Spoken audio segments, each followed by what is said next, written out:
So, Colin Goddard, a survivor of the Virginia Tech shootings, we just saw the movie Living for 32, and you revisit the classroom where you were shot 4 times. In the film, you appear very stoic. Can you elaborate? What was really going through your mind as you went back to that place? Well, when you see me go back to the classrooms in the film, I think it was like the 4th or 5th time I was there.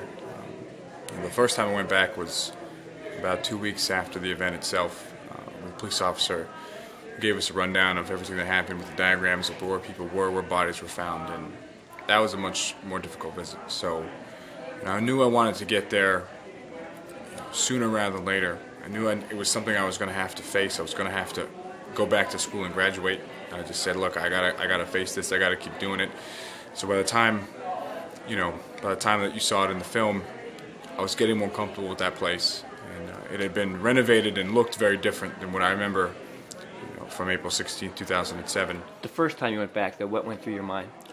First time I went back was, it was almost like a dream, like walking back to a place that the most terrifying experience of my life ever happened. And the place was weird. It smelled of cleaning supplies. It smelled totally different than what I had from my memory. The room also had been totally gutted. Carpets removed. All the bullet holes had been plugged. So it was a very strange experience. Put us in the room. What did you see? What did you hear? What did you smell when the shooting was going on? I didn't see much when I was in the room. I was located in the back corner of the room, and I faced the rear. I didn't really look at the front. From what I could see, though, was shell casings all over the floor around me. I could see 2 other students who had been shot but were going to live, who were in pain. I could smell the propellant of the gunpowder, which to me smelled like fireworks. And when I was ultimately dragged out of the room backwards by the police, I saw a bunch of bodies on the ground and tables and chairs overturned. And that was the one image that I'll never forget of all my classmates and my teacher on the floor, not moving. In the movie, you mentioned it became very silent. Yeah, there were some screams and cries in the beginning. Towards the end of the whole ordeal, things were pretty quiet. There weren't a lot of people moving. I remember hearing a gurgling sound really close to me. But I was in trauma. I was in shock. My body was trying to keep itself alive. I was numb from head to toe.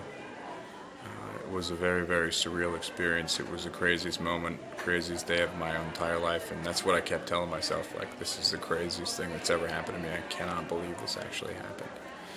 And like I said, I was kind of in shock. It took a few hours for that to calm down, for the pain to kick in, and that's when I realized, the reality of what happened. Start to finish, how long did the whole incident last? For me, as a first-person viewer, felt like hours. What I learned from the police after the fact was 9.5 minutes. In that classroom?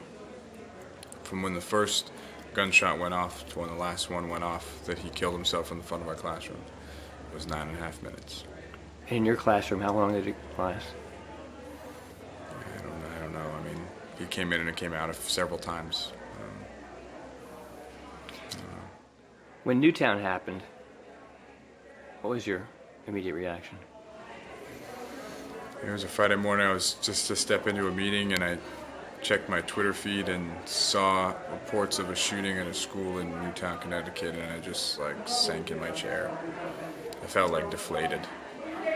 All the progress that we think we'd made, you feel like you're back at square one. You feel like you're back on day one. I feel like I'm back on April 16th on the floor of my classroom. Now that I know that this whole experience has just happened to another school, another group of kids. And I had to step in that meeting and was constantly checking my phone, and then finally once I saw that there were 20 kids that had been killed, kind of broke down a little bit. And then about half an hour after these things happened, then my phone starts to ring off the hook from reporters, from media looking for comments. Usually the first question is, going through what you've been through, how do you feel now, seeing what happened in Newtown? How do you think I feel? What a horrible question to ask. I feel horrible. And I want to kind of just go away and not talk to anybody. But, I have to realize, and I do realize ultimately, that now the issue of gun violence in America and the problems with our current laws ping on the radar for a lot of people. And now's the time to get a message out. So you have to suck it up and get out there and put a positive message to the worst news day of the year, and try to get people to not lose sight and not lose hope, and realize that if they get involved in this work, they start speaking out about changes, about wanting change, then we will make these incidences, make these shootings less likely to happen in the future. What is the single most important thing that needs to be done to prevent these kinds of incidents? The single most important thing that needs to be done to save American lives and to reduce gun deaths and injuries is to require a background check on every gun sale.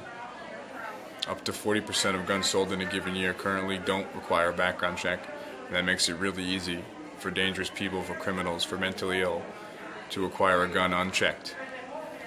So in order to make sure that we make it difficult for dangerous people to get their hands on a gun so easily, we need to make sure that every gun sold has a background check. Thank you, Colin.